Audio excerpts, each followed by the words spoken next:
रे क्रोनोस के सामने खड़ा हुआ होता है और सोचता है ये तो ब्लैक टावर का मास्टर क्रोनोस है उस टाइम से। तभी आइचन हैरानी से बोलती है ये शैडो तो एक ह्यूमनॉइड फॉर्म में ट्रांसफॉर्म हो चुकी है। और ओनो भी बोलती है पर ये देखने से बिल्कुल भी नॉर्मल मॉन्स्टर की तरह नहीं लग रहा। ओइकावा उसे देखकर सोचता है कि ट्रेनिंग मॉन्स्टर ओपोनेंट के सबसे बड़े डर का रूप ले लेती है, पर ये बिल्कुल भी वैसा मॉन्स्टर नहीं लग रहा। इसका मतलब है कि रे इस मॉन्स्टर से पहले भी मिल चुका है। और रे क्रोनोस को देखते हुए सोचता है कि ये रियल क्रोनोस बिल्कुल भी नहीं है। उसका डरावना ऑरा मुझे आज भी याद है, जब मैं अपने रिग्रेशन से पहले उसे मिला था। मुझे वो फीलिंग अभी भी बिल्कुल वैसी ही याद है जैसा वो मेरे सामने आया था। तभी शैडो क्रोनोस एक पोर्टल बनाकर उसमें से अपनी स्वॉर्ड निकाल रहा होता है। तभी रे अपनी स्वॉर्ड के साथ अटैक करते हुए बोलता है पर मेरे पास अभी कोई चॉइस नहीं है सिर्फ फाइट करने के अलावा। तभी रे का अटैक क्रोनोस रोक लेता है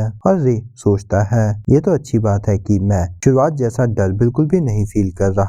और एकदम से उस अटैक की वजह से क्रोनोस की शैडो पीछे हो जाती है और एक सेकंड के लिए बिल्कुल फ्रीज हो जाता है, जिसे देखकर रे बिल्कुल हैरान हो जाता है। तभी शैडो क्रोनोस एकदम से अपनी आंख खोलता है और उसमें से एक वेव निकलती है जिसे रे डॉज कर लेता है। तभी दिखाया जाता है उसके पीछे की दीवार पे बड़ा सा होल हो गया होता है और उसके बाद शैडो क्रोनोस वापस से नॉर्मल हो जाता है। तभी आइचैन नर्वस होते हुए बोलती है वो अटैक क्या था। तभी ओनो सीरियसली बताती है कि ये एक इंडिविजुअल शॉक वेव अटैक था।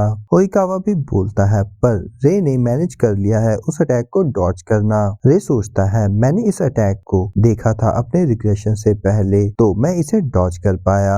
और अपनी स्वॉर्ड के ऊपर आइस की कोटिंग करते हुए बोलता है अब मेरी बारी है और अपनी स्वॉर्ड पर आइस लपेटकर आगे भागते हुए अटैक करने के लिए बढ़ जाता है। तभी शैडो क्रोनोस स्माइल करता है जिसे देखकर रे थोड़ा सा हैरान हो जाता है। जैसे ही रे की स्वॉर्ड उसके गले के पास पहुंचती है तभी शैडो क्रोनोस अपनी स्वॉर्ड को घुमाकर रे को पीछे फेंक देता है और उसके पीछे जाते हुए देखकर आइचैन जोर से चिल्लाती है रे ध्यान दो। तभी रे खुद को बैलेंस करते हुए सीधा होकर घिसटते हुए रुक जाता है और सोचता है उसने अभी मेरे अटैक को नलिफाई कर दिया, वो क्या था जो उसने अभी किया था। तभी आइचैन ओइकावा से बोलती है क्या तुम्हें नहीं लगता कि ये और भी ज्यादा डेंजरस हो रहा है। और ओइकावा भी बोलता है तुम सही कह रही हो, ये जरूरत से ज्यादा खतरनाक लग रहा है। तो ठीक है मैं शैडो को वापस से बॉक्स के अंदर बंद कर देता हूँ और अपनी स्किल को यूज करके उस शैडो को बॉक्स के अंदर बंद करने की कोशिश करनी शुरू कर देता है, पर वो थोड़ा सा हैरान होता है। तभी ओनो बोलती है जल्दी करो इसे रिट्रीव करके बंद कर दो, क्या कुछ गड़बड़ हो रही है। तभी ओइकावा टेंशन में बोलता है मैं ट्राई कर रहा हूँ पर ये शैडो इसे रेजिस्ट कर रही है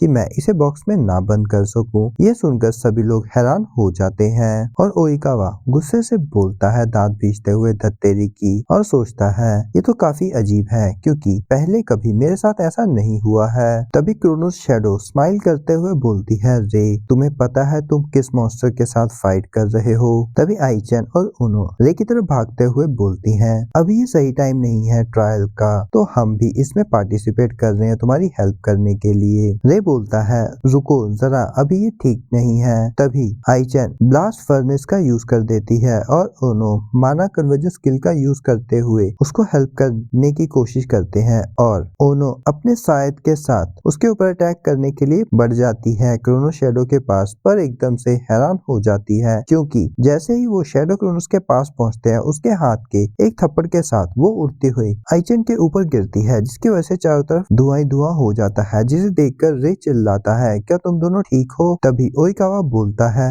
रे मुझे माफ कर दो, ये इस तरह से एंड हो रहा है, मैं इसे किसी तरह से भी खत्म करने की कोशिश करूंगा। और अपनी एक स्किल रिस्ट्रेन स्किल को एक्टिवेट कर लेता है, जिसकी वजह से शैडो क्रोनोस के हाथ और गला और पैर सब बंध जाते हैं, जिसे रेजिस्ट जैमर स्किल बोलते हैं। ओइकावा बोलता है ये बहुत अच्छा है, इसके साथ मैं इसे काबू कर पा रहा हूँ। तभी शैडो क्रोनोस स्माइल करता है और एक झटके के साथ वो सारे बंधन टूट जाते हैं, जिसे देखकर रे और ओइकावा ओइकावा की आंखें बड़ी हो जाती हैं और रे बोलता है ये तो तुम्हारी स्किल को भी तोड़ पा रहा है। ओइकावा भी बोलता है ये तो इम्पॉसिबल है, ये तो बहुत बुरा हुआ, इस तरह से तो हम सब लोग मारे जाएंगे। और रे उसकी तरफ घूरते हुए सोचता है ये शैडो क्रोनोस की स्किल को यूज कर रहा है और शायद इसके पास कोई ऐसी स्किल है जो मेरी मेमोरी से क्रोनोस की स्किल को कॉपी कर रहा है। तभी उसकी आंखें बड़ी हो जाती है और बोलता है एक सेकेंड, तो इस तरह मैं इसकी स्किल को कॉपी कर सकता हूँ। और बोलता है ओइकावा इसे तुम मुझ पर छोड़ दो, जिसे देखकर ओइकावा बिल्कुल हैरानी से रे की तरफ देखता है। रे बोलता है कि मेरे पास एक आइडिया है और अपनी स्वॉर्ड फेंकते हुए सोचता है कि मैं अपनी पिछली लाइफ में सिर्फ भाग रहा था क्रोनोस से,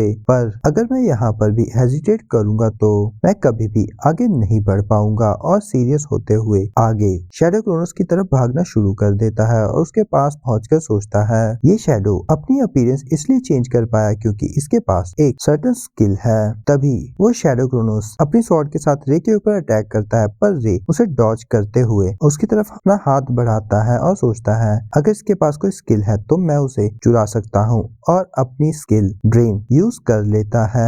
और अगले ही पल वो शैडो क्रोनोस बिल्कुल नॉर्मल खड़ा हुआ होता है और देखता है कि उसकी बॉडी गायब होना शुरू हो जाती है, जिसकी वजह से उसकी आंखें बड़ी हो जाती हैं। और रे देखता है कि वो शैडो क्रोनोस पूरी तरह से गायब हो जाता है, जिसे देखकर ओइकावा की आंखें बड़ी हो जाती हैं और वो धीरे से बोलता है ये स्किल क्या थी और सोचता है कि ये आदमी है कौन। तभी सीन चेंज होता है, 3 दिन बाद का सीन दिखाया जाता है जहाँ पर ओइकावा और ओनो किसी के सामने घुटनों पर बैठे हुए होते हैं। ओनो बोलती है कि ये सारी उस इंसिडेंट के बारे में रिपोर्ट है। Blue king